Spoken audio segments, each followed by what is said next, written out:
Morning dear students. ഇന്ന് ഞാൻ എടുക്കുന്ന topic BEDSV 101 value education. Value of education അല്ല, വാല്യൂ എഡ്യൂക്കേഷൻ എന്ന് പറയുന്ന സബ്ജക്റ്റാണ്. അതിലെ ഒന്നാമത്തെ യൂണിറ്റ് ഇന്ന് സ്റ്റാർട്ട് ചെയ്യുന്നു. അപ്പോൾ ഈ ഒരു സബ്ജക്റ്റ് BCom ഒരു മെയിൻ പേപ്പറായിട്ടും ഈ വർഷം ആഡ് ചെയ്ത ഒരു പേപ്പറാണ്. അതോടൊപ്പം തന്നെ മറ്റ് സബ്ജക്റ്റ് ഡിഗ്രി എടുത്തവർക്ക് ഓപ്ഷണൽ പേപ്പറായിട്ട് എലക്റ്റീവ് സബ്ജക്റ്റായിട്ടും വന്നിട്ടുള്ള സബ്ജക്റ്റാണ്. ഇത് സെലക്ട് ചെയ്തവർക്ക് ഈ ഒരു സബ്ജക്റ്റ് നിങ്ങൾക്ക് ഈ ക്ലാസ് കേട്ട് പഠിക്കാവുന്നതാണ്. ഈ സബ്ജക്റ്റ് കുറച്ചൊരു ഇമ്പോർട്ടൻ്റ് ആയിട്ടുള്ളൊരു സബ്ജക്റ്റാണ്. കാരണം ഇത് ഓൾറെഡി BEd സ്റ്റുഡൻസ് പഠിക്കുന്ന ഒരു സബ്ജക്റ്റാണ്. ഇത് ഡിഗ്രിക്ക് ഇപ്പോൾ പുതിയതായിട്ട് ആഡ് ചെയ്ത ഒരു പേപ്പറാണ് ഈ വാല്യൂ എഡ്യൂക്കേഷൻ എന്ന് പറയുന്ന പേപ്പർ. വളരെ സിമ്പിളായിട്ട് മനസ്സിലാക്കാൻ പറ്റുന്ന എന്നാൽ വളരെ വൈഡായിട്ട് കാര്യങ്ങൾ ഡിസ്കസ് ചെയ്യുന്ന ഒരു സബ്ജക്റ്റാണ് വാല്യൂ എഡ്യൂക്കേഷൻ. അപ്പോൾ അതുകൊണ്ട് തന്നെ ഞാൻ ടെക്സ്റ്റ് ബുക്ക് ബേസ് ചെയ്തിട്ടില്ല. ടെക്സ്റ്റ് ബുക്കിലുള്ള കണ്ടൻറ്റ് എടുത്തിട്ട് വേറൊരു നോട്ട് ക്രിയേറ്റ് ചെയ്തിട്ടാണ് ഞാൻ ഇതിൻ്റെ ക്ലാസ് എടുക്കുന്നത്. അപ്പോൾ അതുകൊണ്ട് ടെക്സ്റ്റ് ബുക്ക് നിങ്ങളുടെ കയ്യിൽ വെക്കുക, ടെക്സ്റ്റ് ബുക്ക് റെഫർ ചെയ്യുക. അതോടൊപ്പം തന്നെ ഇതിൽ പറഞ്ഞുള്ള പോയിൻ്റുകളൊക്കെ നിങ്ങൾ നോട്ട് ചെയ്തിട്ട് വേണം പഠിക്കാൻ. നിങ്ങൾക്ക് ഈ സബ്ജക്റ്റിൻ്റെ സിമ്പിളായിട്ടുള്ള ഈ ക്ലാസ് എടുക്കുന്നതിന് വേണ്ടിയിട്ട് ഉണ്ടാക്കിയിട്ടുള്ള നോട്ട്സ് നിങ്ങൾക്ക് ആവശ്യമുണ്ടെങ്കിൽ വാട്സപ്പിൽ നിങ്ങൾക്ക് മെസ്സേജ് അയച്ചാൽ ഇതിൻ്റെ നോട്ട് നിങ്ങൾക്ക് സെൻഡ് ചെയ്ത് തരുന്നതാണ്. അപ്പോൾ ഈ സബ്ജക്റ്റ് ഫുള്ളി ഫ്രീ ആയിട്ട് തന്നെയാണ് എല്ലാ സ്റ്റുഡൻസിനും ആക്സസ് ചെയ്യാൻ സാധിക്കുക. ഈ ക്ലാസ് യൂട്യൂബിൽ അപ്ലോഡ് ചെയ്യുന്നതായിരിക്കും. നിങ്ങളുടെ എക്സാം വരെ ഈ ക്ലാസ്സുകൾ യൂട്യൂബിൽ ഉണ്ടായിരിക്കും. അപ്പോൾ നിങ്ങൾ ആ ചാനൽ സബ്സ്ക്രൈബ് ചെയ്ത് വെക്കുക. ഓക്കെ, അപ്പോൾ നമുക്കിതിൽ ഫസ്റ്റ് യൂണിറ്റിലേക്ക് കടക്കാം. Unit 1 social malaise and the need for value education. ഒന്നാമത്തെ യൂണിറ്റ് പറയുന്നത് social malaise and the need for value education. എന്താണ് വാല്യൂ എഡ്യൂക്കേഷൻ? വാല്യൂ എഡ്യൂക്കേഷൻ എന്ന് പറയുന്നത് മൂല്യങ്ങളുടെ പഠനമാണ്. മൂല്യാധിഷ്ഠിത വിദ്യാഭ്യാസം എന്ന് നമുക്ക് പറയാം. നമ്മൾ മൂല്യങ്ങൾ എന്നൊക്കെ പഠിച്ചിട്ടുണ്ട്. അതിന് ഒരു മീനിങ്, കറക്റ്റായിട്ടുള്ളൊരു മീനിങ് കൊടുക്കാൻ ബുദ്ധിമുട്ടാണ്. മൂല്യങ്ങൾ എന്ന് പറയുന്നത് നമ്മുടെ വിശ്വാസങ്ങളും ആചാരങ്ങളും മര്യാദകളും അച്ചടക്കവും എല്ലാം കൂടെ ഉൾപ്പെടുന്ന ഒരു കാര്യമാണ് മൂല്യം എന്ന് പറയുന്നത്. നമ്മളിങ്ങനെ പറയാറുണ്ടല്ലോ, പഴയ ആൾക്കാരുടെ മൂല്യം, പണ്ടത്തെ മൂല്യങ്ങളൊന്നുമില്ല, അതെല്ലാം ഇങ്ങനെ നശിച്ചുകൊണ്ടിരിക്കുന്നു എന്നൊക്കെ നമുക്ക് പറയാം. അതായത് നമ്മുടെ അനുസരണ, അച്ചടക്കം, ഇതെല്ലാം ഉൾപ്പെടുന്നു. അപ്പോൾ എന്താണിത് എന്നൊക്കെ ഒന്ന് മനസ്സിലാക്കുന്ന ഒരു ടോപ്പിക്കാണ് ഒന്നാമത്തെ യൂണിറ്റ്. അതോടൊപ്പം തന്നെ സോഷ്യൽ മലാസെ കൂടി പഠിക്കുന്നുണ്ട്. എന്താണ് സോഷ്യൽ മലാസെ? മലാസെ എന്ന് പറഞ്ഞാൽ ബുദ്ധിമുട്ടുകൾ, പ്രശ്നങ്ങൾ എന്നാണ് അർത്ഥം. അപ്പോൾ സാമൂഹ്യ പ്രശ്നങ്ങൾ, അതുപോലെ തന്നെ അതോടൊപ്പം വാല്യൂ എഡ്യൂക്കേഷനും എന്താണ് എന്ന് ഒന്നാമത്തെ യൂണിറ്റിൽ നമുക്ക് മനസ്സിലാക്കാം. ഇൻട്രൊഡക്ഷൻ നോക്കുക. A child is compared by some thinkers to a seed possessing potential of becoming a full-fledged tree, provided given necessary environment conducive to its growth. ഒരു ചെറിയ കുഞ്ഞെന്ന് പറയുന്നത് അത് ഒരു വിത്ത് പോലെയാണ്. അതിനെ നമ്മൾ എങ്ങനെ ട്രീറ്റ് ചെയ്തു വളം നൽകി വളർത്തുന്നുവോ അതനുസരിച്ചാണ് ആ മരം വളർന്ന് പുഷ്പിക്കുക. അപ്പോൾ ഒരു വിത്തിനെ നമ്മൾ എങ്ങനെ ട്രീറ്റ് ചെയ്യുന്നോ, ഒരു മരം നടുന്ന സമയത്ത് അതിൻ്റെ വിത്ത് അതിനാവശ്യമായ വളങ്ങളൊക്കെ നൽകി, അതിൻ്റെ ആവശ്യമായ കണ്ടൻ്റൊക്കെ നൽകി, ആവശ്യത്തിന് വെയിലും ആവശ്യത്തിന് തണലും നൽകിയാൽ, വെള്ളവും നൽകിയാൽ മാത്രമേ ആ വിത്ത് ആരോഗ്യത്തോടെ വളരുള്ളൂ. ഒരു വിത്തൊന്ന് മുള പൊട്ടി വരുമ്പോൾ തന്നെ ആരോഗ്യത്തോടെ വരണം. അതല്ലാണ്ട് നമ്മൾ എവിടെയെങ്കിലും വെച്ച് മുളപ്പിച്ചാൽ ആ മരം മൊത്തം എന്തായിരിക്കും? വളരെ ശോഷിച്ച രീതിയിലുള്ള ഒരു മരമായിരിക്കും. അപ്പോൾ ആ വിത്താണ് നമ്മൾ വളരെ കെയർഫുള്ളായിട്ട് ശ്രദ്ധിക്കേണ്ടത്. എന്ന് പറഞ്ഞ പോലെ തന്നെയാണ് ഒരു കുട്ടിനെ നമ്മൾ അതിനെ വളർന്നു വരുന്ന ആ ചെറുപ്പ കാലഘട്ടങ്ങളിലാണ് നമ്മൾ വളരെയധികം ശ്രദ്ധിക്കേണ്ടത്. അവിടെ നമ്മൾ എങ്ങനെ ട്രീറ്റ് ചെയ്യുന്നുവോ അതനുസരിച്ചായിരിക്കും ആ കുട്ടിയുടെ പിന്നീടുള്ള വളർച്ച രക്ഷപ്പെടുന്നത്, അല്ലെങ്കിൽ വളരെ നല്ല രീതിയിലായി തീരുന്നത്. അതാണ് ആ പറഞ്ഞ കാര്യത്തിൻ്റെ meaning. The environment to child is provided not only the teachers or school but by the total social. അപ്പോൾ ഒരു മരത്തിന്, ഒരു വിത്തിന് വളരാൻ എൻവയോൺമെൻറ്റ് വേണം, ചുറ്റുപാടുള്ള കാര്യങ്ങളൊക്കെ വേണം. എന്നതുപോലെ തന്നെ ഒരു കുഞ്ഞിനെ വളർത്തുന്നത് ടീച്ചർമാർ മാത്രമല്ല, ആ കുഞ്ഞിൻ്റെ പാരൻസും അല്ല. അതോടൊപ്പം ടീച്ചേഴ്സും പാരൻസും അടങ്ങുന്ന ഒരു സൊസൈറ്റിയാണ് ഒരു കുഞ്ഞിനെ നല്ല രീതിയിൽ വളരാൻ സഹായിക്കുന്നത്. Psychological Milu in which he is living, അവൻ ജീവിക്കുന്ന ആ സാഹചര്യങ്ങളാണ് അവനെ അങ്ങനെ നല്ലൊരു കുട്ടിയാക്കിയിട്ട് മാറ്റുന്നത്. പലപ്പോഴും ചില കുട്ടികളൊക്കെ ചില മുതിർന്ന ആളുകൾ അവർ വളർച്ച എത്തിക്കഴിയുമ്പോൾ അവരുടെ ചീത്ത സ്വഭാവം കാണിക്കും. ഇപ്പോൾ ക്രിമിനൽസ് ആവാം, മയക്കുമരുന്നിന് അഡിക്റ്റ് ആവാം. ഇവരുടെയൊക്കെ പ്രശ്നം എന്താണെന്ന് പറഞ്ഞാൽ അവരുടെ പ്രശ്നമല്ല, അവർ വളർന്നു വന്ന ചുറ്റുപാടായിരിക്കാം. ഫുള്ളായിട്ട് അങ്ങനെയാണ് എന്നല്ല, പലപ്പോഴും അവർ വളർന്നു വന്ന അവർക്ക് കൊടുത്ത എൻവയോൺമെൻറ്റ് ചെറുപ്പത്തിൽ നല്ല രീതിയിൽ അവർ ട്രീറ്റ് ചെയ്തിട്ടില്ല എങ്കിൽ തീർച്ചയായിട്ടും എന്തായിട്ട് മാറും, ക്രിമിനൽസ് ആയിട്ട് മാറും. അപ്പോൾ കുട്ടികളെ എങ്ങനെ ഡീൽ ചെയ്യണം എന്നതിനെക്കുറിച്ചൊക്കെ നമ്മളിതിൽ മനസ്സിലാക്കണം. Secondly, it is not only the deliberate attempt of the school that help child develop as a worth persons and individual. അപ്പോൾ ഈ ഒരു കാര്യം നമ്മൾ സ്കൂളിൽ വിട്ടത് കൊണ്ട് കുട്ടികൾ നന്നാകും എന്ന് വിചാരിക്കരുത്. എന്താണ് അതിൽ സമൂഹം മൊത്തം എന്താണ് അതിൽ ഉത്തരവാദികളാണ്. ഒരാളെ ചീത്തയാക്കാൻ, ഇപ്പോൾ ഒരാളെ ഭ്രാന്തനാക്കാൻ ആ സമൂഹം വിചാരിച്ചാൽ മതി എന്ന് പറഞ്ഞ പോലെ. Then other agencies of education like home and community also resource of education and these agencies generally influence the children to be moral or immoral. നമ്മൾ സ്കൂളിൽ പോയിട്ട് പഠിക്കുക എന്നുള്ളതിനപ്പുറത്ത് മറ്റ് വിഭാഗങ്ങളും കൂടി ഉണ്ട് ഇതിനെ സ്വാധീനിക്കുന്ന ഒരു വ്യക്തിയുടെ ജീവിതത്തിനെ അല്ലെങ്കിൽ അയാളുടെ നല്ല സ്വഭാവത്തെ സ്വാധീനിക്കുന്ന കുറേ കാര്യങ്ങൾ. അത് സൊസൈറ്റിയാണ് എന്ന് നമ്മൾ നേരത്തെ പറഞ്ഞു. ആ സൊസൈറ്റിയാണ് ഒരാളെ മോറലായിട്ടും ഇമ്മോറലായിട്ടും ഒക്കെ ചിന്തിപ്പിക്കുന്നത് എന്ന് നമുക്ക് മനസ്സിലാക്കാം. നമുക്ക് എന്താണ് ആ മലാസെ, ആ സോഷ്യലി ഉണ്ടായിട്ടുള്ള പ്രശ്നങ്ങൾ എന്തൊക്കെയാണ് എന്നൊന്ന് നോക്കാം. The malaise of Indian society. ഒന്നാമത്തെ കാര്യം പറയുന്നത്, പോയിൻറ്റ്സ് നോട്ട് ചെയ്യുക, declining the social environment. Declining the social environment, അതിന് നമുക്ക് സോഷ്യൽ എൻവയൺമെൻറ്റിൽ ഡീക്ലൈനിങ് ആണ്, അത് നശിച്ചുകൊണ്ടിരിക്കുകയാണ്. അതിന് നമുക്ക് മറ്റൊരർത്ഥത്തിൽ പറഞ്ഞാൽ increasing the mental health problem, അതായത് മാനസിക ആരോഗ്യം പ്രശ്നങ്ങൾ ഉണ്ടായിക്കൊണ്ടിരിക്കുക. രണ്ടാമത്തെ കാര്യം വരുന്നത് പോവർട്ടിയാണ്. നമുക്കറിയാം ദാരിദ്ര്യം, ദെൻ അൺഎംപ്ലോയ്മെൻറ്റ് തൊഴിലില്ലായ്മ, then growing number of broken relationships and marriages, then man-made disasters and war, then drug abuse. ഇതിനൊക്കെ നമ്മൾ എക്സ്പ്ലെയിൻ ചെയ്ത് താഴെ പറയുന്നുണ്ട്. നിങ്ങളുടെ ടെക്സ്റ്റ് ബുക്കിൽ ഇതിനൊന്നും എക്സ്പ്ലനേഷൻസ് ഇല്ല. അപ്പോൾ ആ ഒരു എക്സ്പ്ലനേഷൻ നിങ്ങൾക്ക് ഈ ക്ലാസ് കാണുമ്പോൾ തന്നെ ഒന്നുകിൽ സ്ക്രീൻഷോട്ട് എടുത്തിട്ട് ആ പോയിൻറ്റ്സുകൾ നോട്ട് ചെയ്ത് വെക്കുക, അത് പഠിക്കുക. ഫസ്റ്റ് പോയിൻ്റ് ഒന്ന് ജസ്റ്റ് എക്സ്പ്ലെയിൻ ചെയ്യാം. Decline the social environment, increasing mental health problem.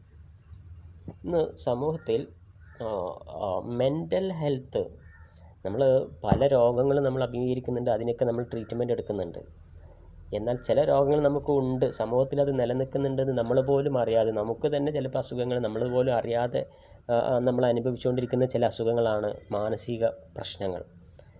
നമ്മൾ മെൻ്റൽ ഹെൽത്ത് എന്ന് പറഞ്ഞാൽ ശരിക്ക് പക്കാ ഭ്രാന്തായവർ മാത്രമല്ല മാനസിക രോഗികൾ.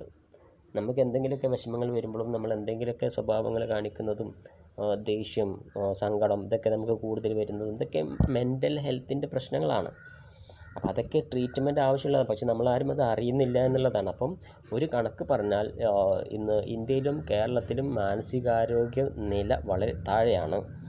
ഇപ്പോൾ അത് ഇൻക്രീസ് ചെയ്തുകൊണ്ടിരിക്കുന്നു, മാനസിക രോഗികളുടെ എണ്ണം ഇൻക്രീസ് ചെയ്തുകൊണ്ടിരിക്കുന്നു. അത് പല രൂപത്തിലാണ് പ്രകടിപ്പിക്കുന്നത് എന്ന് മാത്രം. In India, mental health disorders have a high prevalence, impacting the considerable proportion of the population. Epidemiological studies report prevalence rates and psychiatric disorders varying 9.5 to 370 per 1000 people in India. 1000 ആളെടുക്കുമ്പോൾ 370 പേർക്കും psychiatric problem ഉണ്ട് എന്ന് പറയുന്നു. അതായത് മാനസികാരോഗ്യം പൂർണ്ണമല്ല, മാനസികാരോഗ്യ പ്രശ്നങ്ങളുണ്ട് എന്ന് നമുക്ക് മനസ്സിലാക്കാൻ പറ്റും. ഇതിപ്പോൾ കൂടി വരുന്നു എന്നാണ് പറയുന്നത്. This prevalence encompasses the broad spectrum of mental health disorders reflecting the diverse challenges individual face the country. ഇതിങ്ങനെ വർദ്ധിച്ച് വന്നു കഴിഞ്ഞാൽ, ഇപ്പോൾ നമ്മൾ ഒരു കണക്കിൽ പറഞ്ഞു കഴിഞ്ഞാൽ നമ്മുടെ മറ്റ് ആരോഗ്യ മേഖല, അതായത് ഫിസിക്കലായിട്ടുള്ള ആരോഗ്യ പ്രശ്നങ്ങളും അസുഖങ്ങളും പല അസുഖങ്ങളും കൂടി വരുന്നു അല്ലേ. അത് നമ്മുടെ രാജ്യത്തിനൊരു വലിയ പ്രശ്നം തന്നെയാണ്. പക്ഷെ നമ്മൾ ശ്രദ്ധിക്കാതെ പോകുന്ന മറ്റൊരു പ്രശ്നമാണ് ഇനി വരാൻ പോകുന്നത്. നമ്മുടെ മാനസികാരോഗ്യ നില തകരാറിലായിക്കൊണ്ടിരിക്കുന്നു. കുറേ ആളുകൾ ഇങ്ങനെ സൈക്കോകളായിട്ട് മാറും.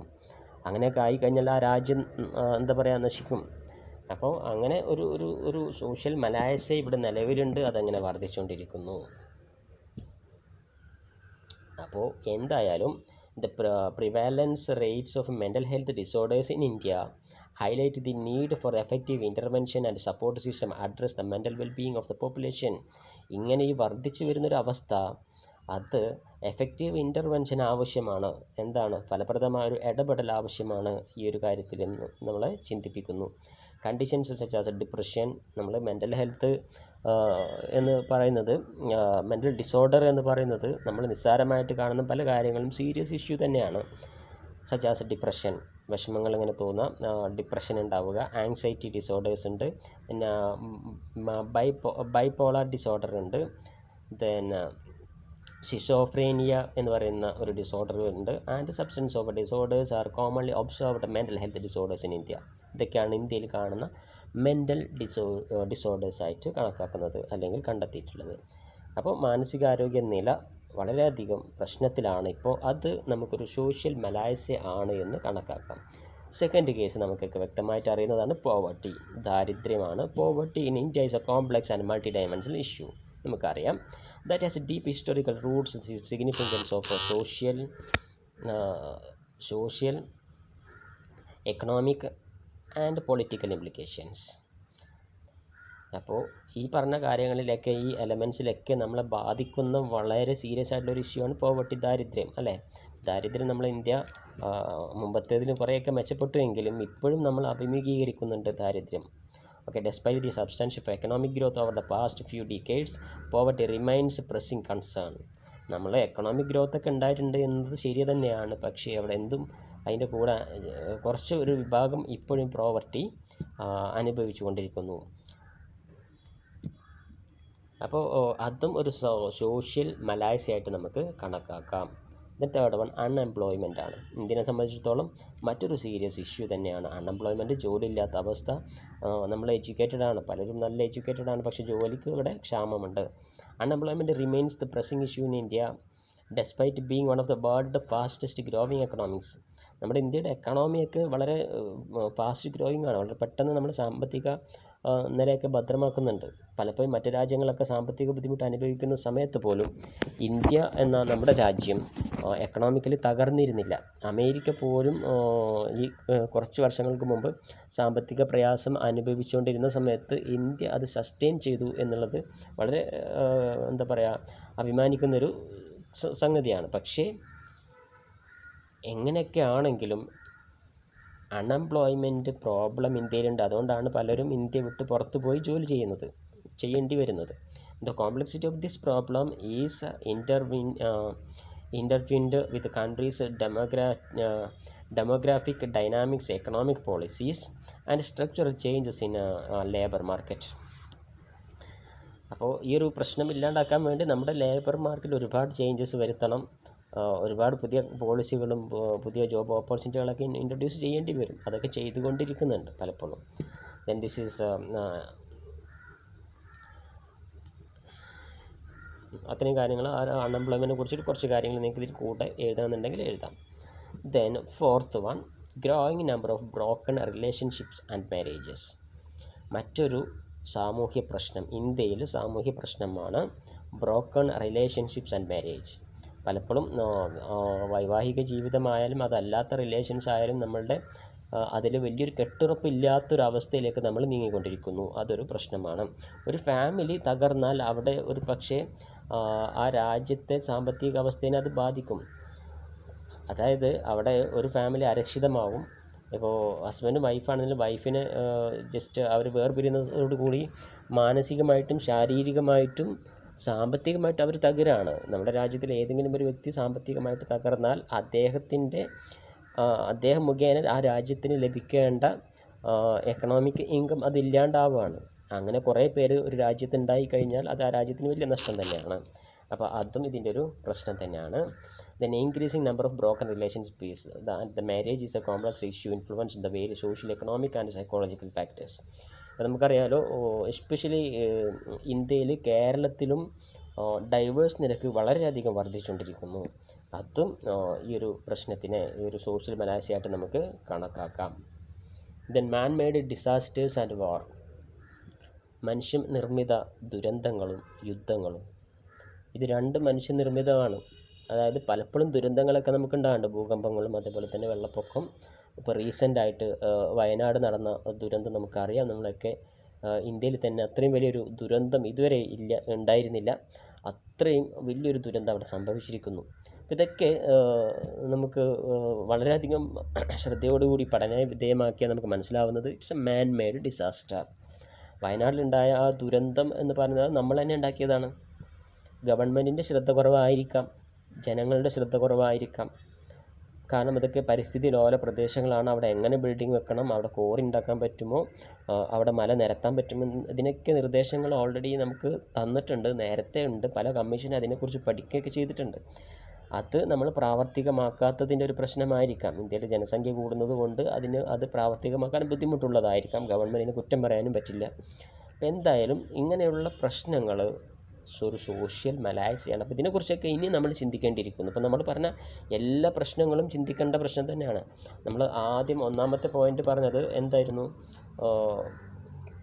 മെൻ്റൽ ഹെൽത്ത് പ്രോബ്ലമാണ്. ഇതിനെക്കുറിച്ച് നമ്മൾ വിദ്യാർത്ഥി ആയിരിക്കുന്ന അല്ലെങ്കിൽ ഒരു ഡിഗ്രി ഹോൾഡറായ വിദ്യാഭ്യാസമുള്ള എല്ലാവരും ഇതിനെക്കുറിച്ച് ചിന്തിക്കണം. എങ്ങനെ ഈ മെൻ്റൽ ഹെൽത്ത് പ്രശ്നം നമുക്ക് പരിഹരിക്കാം, ദാരിദ്ര്യത്തെ എങ്ങനെ നിർമ്മാർജ്ജനം ചെയ്യാം, അൺഎംപ്ലോയ്മെൻറ്റിനെ നമുക്ക് എങ്ങനെ കൈകാര്യം ചെയ്യാം, ഈ ബ്രോക്കൺ റിലേഷൻഷിപ്പ് നമ്മൾ പരിഹരിക്കണം. എങ്കിൽ മാത്രമേ നമ്മുടെ രാജ്യം രക്ഷപ്പെടുകയുള്ളൂ.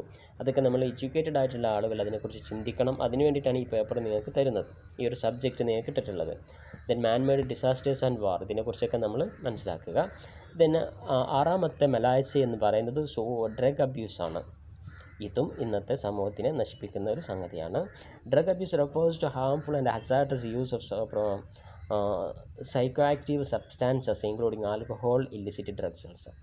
മാനസിക ഉല്ലാസത്തിന് വേണ്ടിയിട്ട് നമ്മൾ അനുവദനീയമല്ലാത്ത മെഡിസിൻസുകൾ ഉപയോഗിക്കുക, അതൊക്കെ ഡ്രഗ് അബ്യൂസാണ്.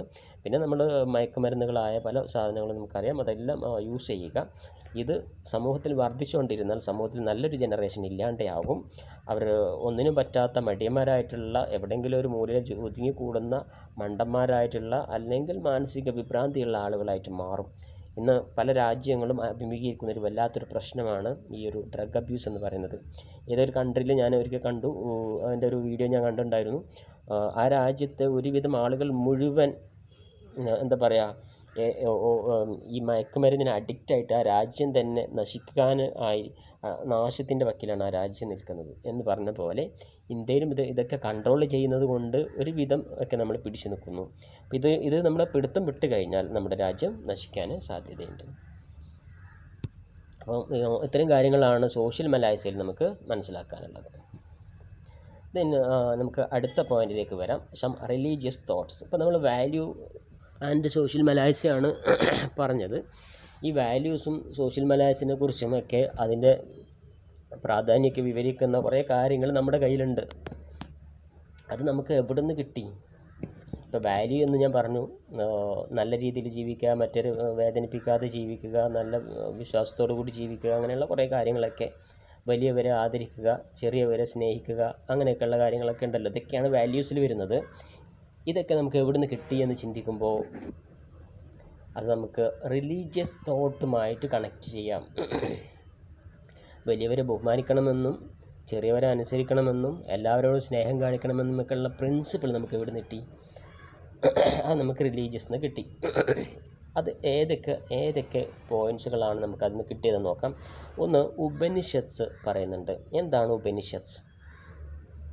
ഉപനിഷത്ത് എന്ന് പറയുന്ന ശരിക്ക് ഉപനിഷത്ത് എന്ന് പറഞ്ഞാൽ ഒരു ഗ്രന്ഥമല്ല, ആരൊക്കെയോ എഴുതി വെച്ചിട്ടുള്ള, കേട്ട് എഴുതി വെച്ചിട്ടുള്ള കുറച്ച് കാര്യങ്ങളെയാണ് നമ്മൾ ഉപനിഷത്സ് എന്ന് പറയാം. ജസ്റ്റ് ലൈക്ക് ഉപനിഷത്ത് എന്ന് പറഞ്ഞാൽ ആരൊക്കെയോ എന്തൊക്കെയോ വലിയ ഇന്ത്യനെ സംബന്ധിച്ചിടത്തോളം ഇന്ത്യയുടെ ഒരു പ്രത്യേകത എന്താണെന്ന് വെച്ചാൽ ഇന്ത്യയിൽ കുറേ എക്സ്പേർട്ട് മീൻസ് അതിനേക്കാൾ മുകളിലായിട്ട് കുറേ യോഗികളായിരുന്നു, കുറേ സന്യാസിമാരായിരുന്നു ഇന്ത്യയുടെ ഒരു സമ്പത്ത് എന്ന് പറയുന്നത്. നമുക്കറിയാം, നമ്മുടെ എന്താ പറയുക, ഒരുപാട് ശ്രീരാമകൃഷ്ണ പരമഹംസനും സ്വാമി വിവേകാനന്ദൻ, അങ്ങനെയുള്ള ഒരുപാട് ബുദ്ധിജീവികൾ ജീവിച്ച ഒരു രാജ്യമാണ് നമ്മുടെ രാജ്യം. റീസെൻ്റായിട്ട് നമുക്ക് കാണാൻ പറ്റുന്ന രണ്ട് വ്യക്തിത്വങ്ങളാണ്. സ്വാമി വിവേകാനന്ദൻ്റെ ഗുരുവാണ് ശ്രീരാമകൃഷ്ണ പരമഹംസൻ. സ്വാമി വിവേകാനന്ദൻ നമുക്ക് എല്ലാവർക്കും അറിയാം അല്ലേ. അപ്പോൾ UNO വരെ പോയിട്ട് പ്രസംഗങ്ങളൊക്കെ അവതരിപ്പിച്ചിട്ടുള്ള ഒരു വ്യക്തിയായിരുന്നു. അപ്പോൾ അദ്ദേഹത്തിൻ്റെ പാണ്ഡിത്യം, അപ്പോൾ അദ്ദേഹത്തിന് ഇവർക്കൊക്കെ എവിടെ നിന്നാണ് ഈ അറിവ് കിട്ടിയത്? അവരൊക്കെ പൊതുവെ പണ്ട് മുതലേ ഇന്ത്യക്കാരെ മറ്റു രാജ്യങ്ങൾ ബഹുമാനിച്ചിരുന്നു. കാരണം ഇന്ത്യയിലുള്ള ആളുകൾ യോഗികളായിരുന്നു, അല്ലെങ്കിൽ സന്യാസിമാരായിരുന്നു. അവർക്ക് ഒരുപാട് അറിവുണ്ട് എന്ന് മറ്റുള്ളവർക്കൊക്കെ അറിയാമായിരുന്നു. നമ്മൾ ഇന്ത്യ ഒരു സ്പെഷ്യൽ രാജ്യമാണ്. നമുക്ക് ഒരുപാട് അറിവുകളുണ്ട്, ഇവിടെ ഒരുപാട് അറിവുകളുണ്ട്. നമ്മുടെ ഒരുപാട് അറിവുകൾ പുറത്തുള്ള ബ്രിട്ടീഷുകാരും മറ്റുള്ള രാജ്യങ്ങളൊക്കെ വന്ന് തട്ടിക്കൊണ്ടുപോയതാണ്. പല ബുക്കുകളും അവരുടെ കയ്യിലാണ്.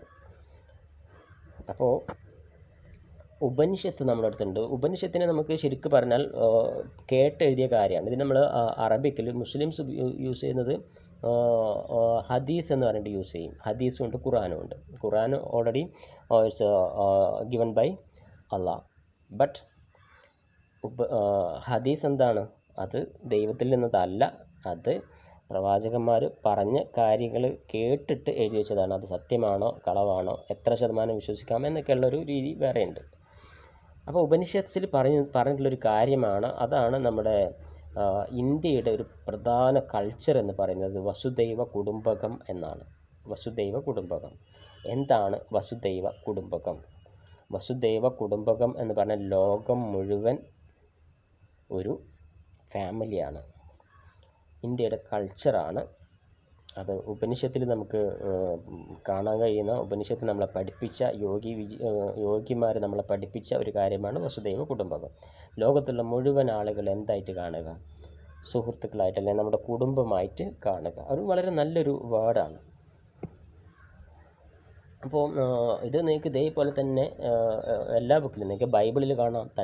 തന്നെ പോലെ തൻ്റെ അയൽക്കാരെയും സ്നേഹിക്കുക, തന്നെപ്പോലെ തൻ്റെ അയൽക്കാരെയും സ്നേഹിക്കുക എന്ന് പറഞ്ഞാൽ നമ്മളെപ്പോലെ വേറൊരാളെ സ്നേഹിക്കില്ല. നമുക്ക് ഏറ്റവും ഇഷ്ടം നമ്മളായിരിക്കും, മറ്റൊരാളോട് രണ്ടാമത്തെ ഇഷ്ടമാണ് ഉണ്ടാവുക. അങ്ങനെയല്ല, നമ്മളെപ്പോലെ തന്നെ മറ്റുള്ളവരെയും ഇഷ്ടപ്പെടുക എന്ന് ബൈബിൾ പറയുന്നു. ഇത് സെയിം കുറച്ചും കൂടെ ഹാർഡായിട്ടുള്ളൊരു വാക്ക് ഖുർആനിലും കാണാം. ഐ റെസ്പെക്റ്റഡ് ഹ്യൂമൻ ബീയിങ് എന്ന് സൂറത്ത് അൽ ബക്കറയിൽ പറഞ്ഞിട്ടുണ്ട്. ഐ റെസ്പെക്റ്റഡ് ഹ്യൂമൻ ബീയിങ് എന്ന് പറയുന്ന അതിൻ്റെ അർത്ഥം എന്താ വെച്ചാൽ, ഞാൻ മനുഷ്യവംശത്തെ, ദൈവം തന്നെ പറയുകയാണ്, അള്ളാഹു തന്നെ പറയുന്നു, ഞാൻ മനുഷ്യവംശത്തെ മുഴുവനായും ബഹുമാനിച്ചിരിക്കുന്നു. ഇതിൻ്റെ അറബിക്കിൽ വരുന്നത് ലഖദ് കറംനാഹു ബനി ആദം എന്നാണ്. കറംനാഹു എന്ന് പറഞ്ഞാൽ ബഹുമാനിച്ചിരിക്കുന്നു, ഞാൻ ദൈവം ബഹുമാനിച്ചിരിക്കുന്നു എന്നാണ് പറയുന്നത്. ആരെ? ബനി ആദം എന്ന് പറയുമ്പോൾ മനുഷ്യവംശത്തെ. അവിടെ ഹിന്ദു ഇല്ല, മുസ്ലിം ഇല്ല, ക്രിസ്ത്യൻ ഇല്ല, ഒന്നുമില്ല, നിറമില്ല, ഒന്നുമില്ല. അപ്പോൾ എല്ലാ മനുഷ്യരെയും ദൈവം ബഹുമാനിച്ചിരിക്കുന്നു എന്ന് പറഞ്ഞാൽ അതിൻ്റെ അർത്ഥം നമ്മളും എന്ത് ചെയ്യണം? എല്ലാ മനുഷ്യരെയും സ്നേഹിക്കണം, ബഹുമാനിക്കണം എന്നാണ്. സ്നേഹിച്ചാൽ മാത്രം പോരാ, സ്നേഹത്തിൻ്റെ അപ്പുറത്ത് ബഹുമാനമുണ്ട്. റെസ്പെക്റ്റ് ചെയ്യണം, അവരെ വേദനിപ്പിക്കാൻ പാടില്ല അല്ലേ. അപ്പോൾ അതുകൊണ്ടാണ് എന്താ പറയുക, നമ്മൾ ഒരു ഡെഡ് ബോഡി കാണുമ്പോൾ അതിനെ ബഹുമാനിക്കണം. അതിനെ മതവും ഇതൊന്നും നോക്കിയിട്ടല്ല. പോലീസുകാരൊക്കെ കാണിക്കാണ്ടില്ലേ, ഒരു ഡെഡ് ബോഡി കാണുമ്പോൾ അവർ തൊപ്പി ഊരിയിട്ട് റെസ്പെക്റ്റ് ചെയ്യുന്നത്. അങ്ങനെയുള്ള കാര്യങ്ങളൊക്കെ വന്നത് ഈ ഒരു ഇതിൽ നിന്നാണ്. അപ്പോൾ എന്തായാലും ഇത്തരത്തിലുള്ള വിശ്വാസങ്ങളുടെ ഒരു പാരമ്പര്യം നമുക്ക് ഇന്ത്യക്കുണ്ട്. ദെൻ രണ്ടാമത്തെ കാര്യം അപരിഗ്രഹ, അതായത് നമ്മുടെ കൾച്ചർ, ഇന്ത്യയുടെ കൾച്ചർ എന്ന് പറയുന്നത് ഹിന്ദു കൾച്ചറാണ് ശരിക്കും. ആ ഹിന്ദു വളരെ പവിത്രമായൊരു കൾച്ചറാണ്. ആളുകളെ എങ്ങനെ സ്നേഹിക്കണം, എങ്ങനെ ബഹുമാനിക്കണം, എങ്ങനെ ജീവിക്കണം എന്നതിനെക്കുറിച്ച് വ്യക്തമായ കുറേ പ്രിൻസിപ്പിൾ ഹിന്ദു കൾച്ചറിലുണ്ട്. ഹിന്ദു ഇപ്പോൾ അതൊരു മതമായിട്ട് വരുന്നുണ്ടെങ്കിലും അതിനു മുമ്പ് അതൊരു നല്ല മഹത്തായൊരു കൾച്ചറാണ്. ഇപ്പോൾ കുറേ കൾച്ചറൊക്കെ അതിൽ നിന്ന് വെട്ടിച്ചുരുക്കി മറ്റുള്ളവരെ ആക്രമിക്കുക എന്നുള്ള രീതിയിലേക്കൊക്കെ എത്തിയത് അത് മതമായപ്പോഴാണ്. അപ്പോൾ അതുവരെ അത് നല്ല കുറേ പ്രിൻസിപ്പിൾസ് ഉള്ള ഒരു നല്ല സംസ്കാരമായിരുന്നു. അതന്നെ അപരിഗ്രഹ. ഇപ്പോഴും യഥാർത്ഥ ഹിന്ദു എന്ന് പറയുന്നത് എല്ലാവരെയും ബഹുമാനിക്കുന്ന, എല്ലാവരെയും അംഗീകരിക്കുന്ന, സ്നേഹിക്കുന്ന ഒരു മതം തന്നെയാണ് ഹിന്ദു മതം എന്ന് പറയുന്നത്. ഡോക്ട്രിൻ ഓഫ് അഹിംസ, ഇത് നമ്മൾ കേട്ടിട്ടുണ്ട്, അഹിംസ എന്നുള്ള വേർഡ് അല്ലേ, മഹാത്മാഗാന്ധിയുടെ ഒരു പ്രിൻസിപ്പിളായിരുന്നു. അപ്പോൾ ഡോക്ട്രിൻ ഓഫ് അഹിംസ എന്ന് പറയുന്നത് മറ്റുള്ളവരെ വേദനിപ്പിക്കാതിരിക്കുക, അവരിങ്ങോട്ട് എന്തെങ്കിലും ചെയ്യുകയാണെങ്കിലും ശരി നമ്മൾ ക്ഷമിക്കുക, അതാണ് അഹിംസ എന്ന് പറയുന്നത്. Love the neighbours as the self, ഇത് ബൈബിളിലെ വാക്യമാണ്. നിങ്ങളെപ്പോലെ നിങ്ങളുടെ നൈബേഴ്സിനെയും എന്ത് ചെയ്യുക? സ്നേഹിക്കുക. എല്ലാവരെയും നിങ്ങൾ സ്നേഹിക്കുന്ന മാത്രമല്ല പറയുന്നത്, നിങ്ങളെപ്പോലെ സ്നേഹിക്കാൻ പറ്റണം, അതാണ് ബൈബിൾ പറയുന്നത്. അപ്പം അത്രയും പ്രിൻസിപ്പിൾസൊക്കെ ഒന്ന് ജസ്റ്റ് നിങ്ങൾ റിലീജിയസ് തോട്ട് നിങ്ങളൊന്ന് മനസ്സിലാക്കി വെക്കുക. അതിനെക്കുറിച്ച് എക്സ്പ്ലെയിൻ ചെയ്യാം. ഇനി അടുത്ത ടോപ്പിക് വരുന്നത് എഡ്യൂക്കേഷൻ ഇൻ 21st സെഞ്ച്വറി. ഇത് നിങ്ങളുടെ ബുക്കിൽ കാണാം. As per the Delhi's Commission report says the education for the 21st century education is the key resolution of tension but faces many challenges in 21st century. ഇപ്പോൾ education ഇപ്പോൾ 21ാം നൂറ്റാണ്ടാണ്. ഈ നൂറ്റാണ്ടിലെ എഡ്യൂക്കേഷനും നമ്മുടെ പഴയ കൾച്ചറും ബിലീഫും തമ്മിൽ ചെറിയ ഒരു ചലഞ്ചസ് ഉണ്ട്. അതായത് അങ്ങോട്ടും ഇങ്ങോട്ടും യോജിക്കാൻ പറ്റാത്ത കുറച്ച് കാര്യങ്ങളുണ്ട്. അതെന്തൊക്കെയാണെന്ന് പറയുന്നു. Tension between global and local, പിന്നീട് എക്സ്പ്ലെയിൻ ചെയ്യാം. Second one, tension between tradition and modern. Third one, tension between need for competition and concern for equality opportunity. Tension between spiritual and material. ഇത്രയും പോയിൻറ്റ്സാണ് അതിൽ പഠിക്കേണ്ടത്. ഇപ്പോഴത്തെ നമ്മുടെ എഡ്യൂക്കേഷൻ ഞാൻ അതിൻ്റെ explanations available അല്ല. ഞാൻ ജസ്റ്റ് ഒന്ന് പറഞ്ഞുതരാം എന്താണത് കാര്യം എന്നുള്ളത്. അതായത് tension between global and local. നമ്മൾ എഡ്യൂക്കേറ്റഡ് ആകുമ്പോൾ ഇപ്പം നമ്മൾ അഭിമുഖീകരിച്ചുകൊണ്ടിരിക്കുന്ന ഒരു പ്രശ്നമാണ്. നമ്മൾ പഠിക്കുന്ന സമയത്ത് പഴയ കാലത്തൊക്കെ നമ്മൾ നമ്മുടെ തൊട്ടടുത്തുള്ള സ്കൂളിൽ അല്ലെങ്കിൽ തൊട്ടടുത്തുള്ള ഏതെങ്കിലും അമ്പലത്തിൻ്റെ മുറ്റത്തോ ആൽത്തറയിലൊക്കെ ഇരുന്നിട്ടാണ് നമ്മുടെ വിദ്യാഭ്യാസം തുടങ്ങുന്നത്, ഗുരുകുല വിദ്യാഭ്യാസമൊക്കെ തുടങ്ങുന്നത്. അന്ന് അവിടെ ആ ചുറ്റുപാടുമായി ബന്ധപ്പെട്ട കാര്യങ്ങൾ മാത്രം പഠിച്ച് നമ്മൾ അവിടുത്തെ റൂൾസ് ആൻഡ് റെഗുലേഷൻസ് അനുസരിച്ച് വളരെ സമാധാനപരമായിട്ട് ജീവിച്ചിട്ടുണ്ടായിരുന്നു. എന്നാൽ ഇന്ന് നമുക്ക് വന്നിട്ടുള്ളൊരു വെല്ലുവിളി എന്താണെന്ന് വെച്ചാൽ അത് വിദ്യാഭ്യാസത്തിൻ്റെ വെല്ലുവിളിയാണ്. അറിവുണ്ടായപ്പോഴാണ് എന്തും കൂടിയത്, പ്രശ്നങ്ങളും കൂടിയത് എന്ന് നമുക്ക് കാണാം. എന്തുകൊണ്ടാണ് അങ്ങനെ സംഭവിച്ചത്? ഇപ്പോൾ ഒരു കവിതയിൽ പറയുന്നുണ്ട്, ഒരു ഇംഗ്ലീഷ് പോയത്തിൽ പറയുന്നൊരു കാര്യമുണ്ട്. എൻ്റെ മുത്തശ്ശി, അവൾക്ക് കുറച്ച് വിദ്യാഭ്യാസം ഉണ്ടായിരുന്നുള്ളൂ, പക്ഷേ ആ മുത്തശ്ശി വളരെ സമാധാനത്തോടു കൂടി ജീവിച്ചിരുന്നു. പക്ഷേ എൻ്റെ അമ്മ ഹൈലി എഡ്യൂക്കേറ്റഡ് ആണ്, ആ അമ്മ എപ്പോഴും ടെൻഷനാണ്. എന്നിട്ട് ഒരു കുട്ടിയുടെ ഒരു ആവലാതിയാണ് ആ കവിതയിൽ. എന്നിട്ട് ആ കുട്ടി ചോദിക്കുന്നത്, വിദ്യാഭ്യാസം കൂടുമ്പോൾ ഈ ടെൻഷനും അതിൻ്റെ കൂടെ കൂടുന്നുണ്ടോ എന്നാണ് ആ കുട്ടി ചോദിക്കുന്നത്. ഒരു കുട്ടി എന്ന കത്ത് പോലെയാണ് ആ ഒരു ഇത് വന്നിട്ടുള്ളത്. എന്ന് പറഞ്ഞ പോലെ വിദ്യാഭ്യാസം കൂടുമ്പോൾ പ്രശ്നങ്ങൾ കൂടുന്നു. അത് എന്തുകൊണ്ടാണ്? അത് ലോക്കലും ഗ്ലോബലും തമ്മിലുള്ള ടെൻഷനാണ്. അതായത് അത് തമ്മിലുള്ള സമ്മർദ്ദമാണ്. നമ്മൾ പുറത്തുള്ള കാര്യങ്ങൾ മനസ്സിലാക്കുമ്പം അതിലേക്ക് നമ്മൾ ആകർഷിക്കപ്പെടുന്നു.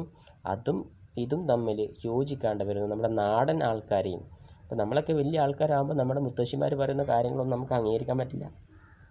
കാരണം നമ്മളൊക്കെ വലിയ ആൾക്കാരായിപ്പോയി, നമ്മളൊക്കെ വലിയ വലിയ കാര്യങ്ങൾ പഠിച്ചു, കുറേ വലിയ വലിയ ആൾക്കാരെ കണ്ടു. അപ്പോൾ പഴയ കാര്യങ്ങളൊന്നും നമുക്ക് കേട്ടാൽ ഇഷ്ടപ്പെടില്ല. ആ ഒരു പ്രശ്നം വരും. Then tension between tradition and modern. പണ്ടത്തെ കാര്യങ്ങൾ മോഡേണും ആയിട്ട് മാറും അല്ലേ. ഇപ്പോഴത്തെ യങ് ജനറേഷനെ കാണുമ്പോൾ നമുക്ക് ദേഷ്യം വരുന്നത് അതുകൊണ്ടാണ്. എന്താണ്? നമ്മൾ പഠിച്ച കാലത്ത് ഉണ്ടായിട്ടുള്ള നമ്മുടെ വേഷവിധാനങ്ങളും സംസ്കാരം, സംസാരം, രീതിയും ഒന്നും അല്ല ഇന്നത്തെ യങ് ജനറേഷനുള്ളത്. അത് എവിടെ നിന്ന് കിട്ടിയെന്ന് ചോദിച്ചാൽ അവർ പഠിക്കുന്നത് കൊണ്ടാണ്, പുറത്തുള്ള കാര്യങ്ങൾ അറിയുന്നത് കൊണ്ടാണ്. അപ്പോൾ അത് വിദ്യാഭ്യാസത്തിൻ്റെ ഒരു പ്രശ്നം ആയിട്ട് തന്നെ നമുക്ക് പറയാം. Then tension between need for competition and concern for equality opportunity. ഇനിയിപ്പോൾ പഠിച്ചു എന്ന് വിചാരിച്ചിട്ട് നമുക്ക് ഈക്വൽ ഓപ്പർച്യൂണിറ്റി ഒന്നും എവിടെയും കിട്ടാൻ പോണില്ല. നമുക്ക് ജോലി സാധ്യത കുറവാണ്, വെറുതെ പഠിക്കുക എന്നുള്ളതേ ഉള്ളൂ. അങ്ങനെ ഒരു കൺസെപ്റ്റും ഉണ്ട്. Then tension between spiritual and material. സ്പിരിച്വലും മെറ്റീരിയലും അങ്ങനെയുള്ള ഒരു ടെൻഷൻ കൂടെയുണ്ട്. എന്താണ് സ്പിരിച്വൽ ആൻഡ് മെറ്റീരിയൽ? സ്പിരിച്വൽ എന്ന് പറയുന്നത് നമ്മുടെ വിശ്വാസപരമായ കാര്യങ്ങളാണ്. നമ്മൾ പല കാര്യങ്ങളും കണ്ടതും കേൾക്കാത്തതുമായ കാര്യങ്ങൾ, കാണാത്തതും കേൾക്കാത്തതുമായ പല കാര്യങ്ങളും നമ്മൾ വിശ്വാസത്തിൻ്റെ പേരിൽ വിശ്വസിക്കും. എന്നാൽ വിദ്യാഭ്യാസം കിട്ടിക്കഴിഞ്ഞ് നമ്മളൊക്കെ ഒന്ന് വലിയ ആൾക്കാരായി കഴിഞ്ഞാൽ ചില കാര്യങ്ങൾ വിശ്വസിക്കാൻ നമുക്ക് മടി തോന്നും. അത് സത്യം തന്നെ ആകുമോ എന്ന്. അപ്പോൾ അത് വെറുതെ പറഞ്ഞതാകുമോ, അങ്ങനെയൊക്കെ നമുക്ക് ചിന്ത വരും. ന്യൂ ജനറേഷനിൽ അല്ലെങ്കിൽ നല്ല ഹൈലി എഡ്യൂക്കേറ്റഡ് ആയിക്കഴിഞ്ഞാൽ ചിലപ്പം തെറ്റായ വിശ്വാസങ്ങളായിരിക്കാം. ഇപ്പോൾ നമുക്ക് തെറ്റായ കുറേ വിശ്വാസങ്ങൾ ഉണ്ട് നമുക്ക്. പക്ഷേ ആ തെറ്റായ വിശ്വാസങ്ങൾ നമുക്കുള്ളത് കൊണ്ടാണ് നമ്മൾ അച്ചടക്കത്തോടെ ജീവിച്ചത്. ഇപ്പോൾ നമ്മൾ തെറ്റ് ചെയ്താൽ ദൈവം നമ്മളെ ശിക്ഷിക്കുമെന്ന് നമ്മളെ പണ്ട് മുതലേ പറഞ്ഞു പഠിപ്പിച്ചു.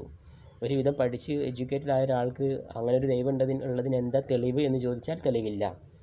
അങ്ങനെ വരുന്ന സമയത്ത് അത് ഈ സ്പിരിച്വൽ, ഇതാണ് സ്പിരിച്വലും മെറ്റീരിയലും. ഇനി വരുന്ന തലമുറയ്ക്ക് ദൈവം ഉണ്ടോ അതിനൊരു തെളിവ് കാണിക്കേണ്ടി വരും. ഓക്കെ. അപ്പം ചിലപ്പോൾ അതിന് തെളിവൊന്നും കിട്ടിയെന്ന് വരില്ല, അത് നമുക്ക് ചൂണ്ടിക്കാണിക്കാൻ പറ്റില്ല, പക്ഷെ അത് വിശ്വസിച്ചേ പറ്റുള്ളൂ. ഇത് രണ്ടും തമ്മിലുള്ള പ്രശ്നങ്ങൾ വരും.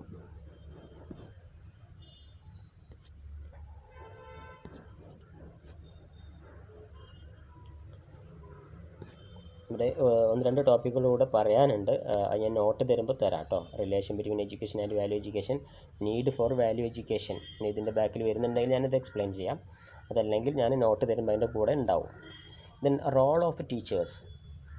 അപ്പോൾ ഈ എഡ്യൂക്കേഷൻ നമ്മൾ നേരത്തെ പറഞ്ഞു, ചെറുപ്പം മുതൽ നമ്മൾ കുട്ടികളെ പറഞ്ഞ് മനസ്സിലാക്കി അവരെ നല്ല രീതിയിൽ എൻവയൺമെൻറ്റ് കൊടുത്ത് വളർത്തണം, എങ്കിൽ നല്ല കുട്ടികളാവും. അങ്ങനെ വളർത്തുന്ന സമയത്ത് അതിൽ ഏറ്റവും പ്രധാനപ്പെട്ട റോള് വഹിക്കുന്ന ആൾക്കാർ ടീച്ചേഴ്സാണ്. ആ ടീച്ചേഴ്സ് എന്തൊക്കെ കാര്യങ്ങൾ ശ്രദ്ധിക്കണം? ഞാൻ ഓൾറെഡി പറഞ്ഞു, ഈ സബ്ജക്റ്റ് ഒരു BEdൻ്റെ സബ്ജക്റ്റാണ്. ആ BEdൽ ഒരു ടീച്ചർ എങ്ങനെ ആവണമെന്നതിനെക്കുറിച്ചൊക്കെ ഇതിൽ പറയുന്നുണ്ട്. അപ്പോൾ അതുമായി ബന്ധപ്പെട്ട ഒരു ടോപ്പിക്കാണ് develop their knowledge of other culture. ഒരു ടീച്ചർ വിദ്യാർത്ഥികളെ പഠിപ്പിക്കുമ്പോൾ അവരെ പഠിപ്പിക്കേണ്ടത് അവരിൽ വെറും അക്ഷരം പഠിപ്പിക്കലല്ല, കുറേ മാത്സും പ്രിൻസിപ്പിളും പഠിപ്പിക്കലല്ല, സയൻസ് പഠിപ്പിക്കലല്ല, അതോടൊപ്പം മറ്റുള്ള കൾച്ചർ കൂടി പഠിപ്പിക്കണം. ഇപ്പോൾ നമുക്കറിയാം, നമ്മുടെ കേരള സിലബസ് ആയാലും ഇന്ത്യൻ സിലബസ് ആയി കഴിഞ്ഞാലും നമ്മൾ ആവശ്യമില്ലാത്ത കുറേ കാര്യങ്ങൾ പഠിക്കുന്നുണ്ട്, പക്ഷേ വേണ്ടത് പഠിക്കുന്നില്ല. കുറേ സബ്ജക്റ്റ് പഠിപ്പിക്കുന്നുണ്ട്, സയൻസ്, മാത്സും മറ്റേത് മറിച്ച് ഇതൊക്കെ പഠിപ്പിക്കുന്നുണ്ട്. അതൊന്നും നമ്മുടെ ലൈഫിൽ ഒരു പക്ഷേ ആവശ്യം വരില്ല. നമ്മുടെ ലൈഫിൽ ആവശ്യം വരുന്നത് കുറച്ച് കൾച്ചറാണ്, അല്ലേ? ഇപ്പം നല്ല എഡ്യൂക്കേറ്റഡ് ആണ് കുട്ടികളൊക്കെ, നല്ല എഡ്യൂക്കേറ്റഡ് ആണ്, പക്ഷേ അവർക്കൊന്നും കൾച്ചർ ഇല്ല എന്ന് നമുക്കിപ്പോൾ മനസ്സിലാക്കാൻ പറ്റും. അപ്പോൾ കൾച്ചർ പഠിപ്പിക്കണം. അപ്പോൾ ചൈനയിലും ജപ്പാനിലൊക്കെ കുട്ടികളെ പഠിപ്പിക്കുന്നത് ആദ്യം തന്നെ പഠിപ്പിക്കുന്നത് അക്ഷരങ്ങളല്ല, എങ്ങനെയാണ് മുതിർന്നവർ വരുമ്പോൾ ഇരിക്കേണ്ടത്, എങ്ങനെയാണ് എഴുന്നേൽക്കേണ്ടത്, എങ്ങനെയാണ് ഉറങ്ങേണ്ടത്, എങ്ങനെയാണ് വാഹനത്തിൽ കയറേണ്ടത്, വാഹനത്തിൽ കയറിയാൽ എന്തൊക്കെ ചെയ്യണം, ഇതൊക്കെയാണ് അവരുടെ സിലബസ്. നമ്മളവിടെ ഉണ്ടോ? ഇല്ല. ഇനി കുറച്ച് മുതിർന്നു കഴിഞ്ഞാൽ എങ്ങനെയാണ് വാഹനം ഓടിക്കേണ്ടത്, റോട്ടിൽ കൂടെ എങ്ങനെയാണ് വാഹനം ഓടിക്കേണ്ടത് എന്നും പഠിപ്പിക്കുന്നു. നമ്മളവിടെ പഠിപ്പിക്കുന്നുണ്ടോ? ഇല്ല. ഇതൊന്നും പഠിപ്പിക്കാത്തതിൻ്റെ ബുദ്ധിമുട്ട് നമ്മൾ അനുഭവിച്ചുകൊണ്ടിരിക്കുന്നു. റോഡിൽ കൾച്ചറില്ല, വഴിയിൽ കൾച്ചറില്ല, ഹോട്ടലിൽ കൾച്ചറില്ല, വീട്ടിൽ കൾച്ചറില്ല. ഒരു ഹോട്ടലിൽ പോയിട്ട് എന്തെങ്കിലും ഭക്ഷണം കിട്ടാൻ നേരം വൈകി ആ ഹോട്ടൽ തല്ലിപ്പൊളിക്കുന്ന മലയാളികളാണ്, ഇന്ത്യക്കാരാണ്. നേരെ മറിച്ച് മറ്റുള്ള രാജ്യങ്ങളിൽ അത് ഉണ്ടാവില്ല, കാരണം അവർ ചെറുപ്പത്തിൽ അതൊക്കെ പറഞ്ഞ് പഠിപ്പിക്കുന്നുണ്ട്, എന്താണ് ഭക്ഷണം എന്നും എങ്ങനെയാണ് ഭക്ഷണം കഴിക്കുക എന്നും ഒക്കെ. അപ്പോൾ അങ്ങനെയുള്ള കാര്യങ്ങൾ പഠിപ്പിക്കണം, അത് ടീച്ചറുടെ റോളാണ്. ദെൻ സത്യം പറഞ്ഞാൽ നമുക്ക് ഇപ്പോഴത്തെ സിലബസിൽ, പുതിയ സിലബസൊക്കെ വരുമ്പം അതിൽ ഇങ്ങനെയുള്ള കൾച്ചറൊക്കെ പഠിപ്പിക്കുന്ന സ്വഭാവം ഒക്കെ പഠിപ്പിക്കുന്ന സിലബസൊക്കെ ആഡ് ചെയ്യുന്നുണ്ട് പുതിയ സിലബസിൽ കേട്ടോ. വെറും പഠിപ്പിന് മാത്രം പ്രാധാന്യം കൊടുക്കുക എന്നുള്ളതിൽ വലിയ കാര്യമൊന്നുമില്ല. Then have A high expectation for all children. നിങ്ങളൊരു ടീച്ചറാണ് എങ്കിൽ നിങ്ങളുടെ സ്റ്റുഡൻസിന് നിങ്ങൾക്ക് വിശ്വാസമായിരിക്കണം, അവരുടെ മേലെ നിങ്ങൾക്കൊരു എക്സ്പെക്റ്റേഷൻ, ചെറിയ എക്സ്പെക്റ്റേഷൻ അല്ല, ഹൈ എക്സ്പെക്റ്റേഷൻ ഉണ്ടായിരിക്കണം. എങ്കിൽ മാത്രമേ എന്താവുള്ളൂ, നിങ്ങൾക്ക് ആ കുട്ടികളെ നല്ല രീതിയിൽ വളർത്തിക്കൊണ്ടുവരാൻ സാധിക്കുകയുള്ളൂ. ചില ടീച്ചേഴ്സൊക്കെ ഉണ്ട്, എന്താണ്, അവർക്ക് അവരുടെ കുട്ടികളോടൊരു വിശ്വാസക്കുറവ്, അല്ലെങ്കിൽ നല്ല രീതിയിൽ അവരെ ട്രീറ്റ് ചെയ്യുകയൊന്നുമില്ല, കുറച്ച് കുട്ടികളെ മാത്രം ശ്രദ്ധിക്കുക, അങ്ങനെയൊക്കെയുള്ള ടീച്ചേഴ്സ് ഉണ്ട്. Then provide welcoming environment that all children. കുട്ടികളെ സ്വീകരിക്കാൻ പറ്റുന്ന, എല്ലാവരെയും അക്സെപ്റ്റ് ചെയ്യാൻ പറ്റുന്ന ഒരു എൻവയൺമെൻറ്റ് അവർക്ക് ഉണ്ടാകണം. അതായത് ഇപ്പോഴത്തെ പല ടീച്ചേഴ്സും അങ്ങനെ ചെയ്യാറില്ല, എല്ലാവരെയും ഒരേപോലെ കാണാൻ പറ്റണം. ഇപ്പം തന്നെ നമുക്കറിയാം, ഒരു ഡാൻസ് ടീച്ചർ, ഞാൻ പേര് എടുത്ത് പറയുന്നില്ല, ഒരു ഡാൻസ് ടീച്ചർ അതിൻ്റെ കുട്ടികളെ 2 രീതിയിൽ തരംതിരിച്ചത് കളറിൻ്റെ അടിസ്ഥാനത്തിലാണ്, സമ്പത്തിൻ്റെയും കളറിൻ്റെ ഒക്കെ അടിസ്ഥാനത്തിലാണ് തരംതിരിച്ചിട്ട് കുറച്ച് കുട്ടികളെ നല്ല രീതിയിൽ ട്രീറ്റ് ചെയ്യുകയും മറ്റു കുട്ടികളെ മത്സരത്തിൽ പങ്കെടുക്കരുത് എന്ന് പറഞ്ഞിട്ട് മാറ്റി നിർത്തുകയൊക്കെ ചെയ്തത് വർഷങ്ങളായിട്ട് അത് തുടർന്ന് വരികയും ചെയ്തു. അത് പിന്നീട് ഇപ്പോൾ അടുത്ത കാലത്താണ് പുറം ലോകം അറിഞ്ഞത്. അപ്പോൾ അങ്ങനെയുള്ള ടീച്ചർ നല്ല ടീച്ചറല്ല, അത് ടീച്ചറുടെ റോളല്ല. ടീച്ചറാകുമ്പം എന്ത് ചെയ്യണം, എല്ലാവരെയും ഒരേപോലെ കാണണം. നമ്മുടെ മുന്നിൽ വരുന്ന സ്റ്റുഡൻസ് പല രീതിയിലുള്ള, പല കാറ്റഗറിയിൽ വരുന്ന, താഴ്ന്ന ജാതി, മുതിർന്ന ജാതി, അങ്ങനെയൊക്കെ ഉണ്ടാവാം.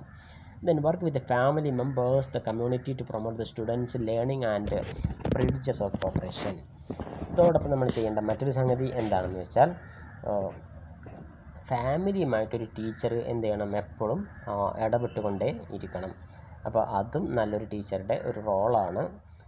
ഇത്രയും കാര്യങ്ങളാണ് ടീച്ചറുടെ റോളുമായി ബന്ധപ്പെട്ട് പറയാനുള്ളത്. ഇതിൽ 1-2 ടോപ്പിക്സ് കൂടി വിട്ടുപോയതുണ്ട്, ആ ടോപ്പിക്ക് നിങ്ങൾക്ക് എന്തായാലും നോട്ട്സ് തരുമ്പോൾ തരും. പെട്ടെന്ന് വായിച്ചാൽ മനസ്സിലാവുന്ന കാര്യങ്ങളാണ്. ഇതാണ് നമ്മുടെ ഫസ്റ്റ് യൂണിറ്റിൽ നിങ്ങൾക്ക് തരാനുള്ള കാര്യങ്ങൾ. നന്നായിട്ട് വായിച്ച് നോക്കുക, യൂണിറ്റ് നന്നായിട്ട് വായിക്കുക. ഈ പോയിൻറ്റ്സും കാര്യങ്ങളൊക്കെ നിങ്ങളുടെ അർത്ഥത്തിൽ തന്നെ, നിങ്ങളുടെ ഒപ്പീനിയൻ അനുസരിച്ച് തന്നെ നിങ്ങൾക്ക് എഴുതാൻ സാധിക്കും. അത്തരത്തിലുള്ളൊരു സബ്ജക്റ്റാണിത്. ഓക്കെ, അപ്പോൾ thank you for listening. Good bye.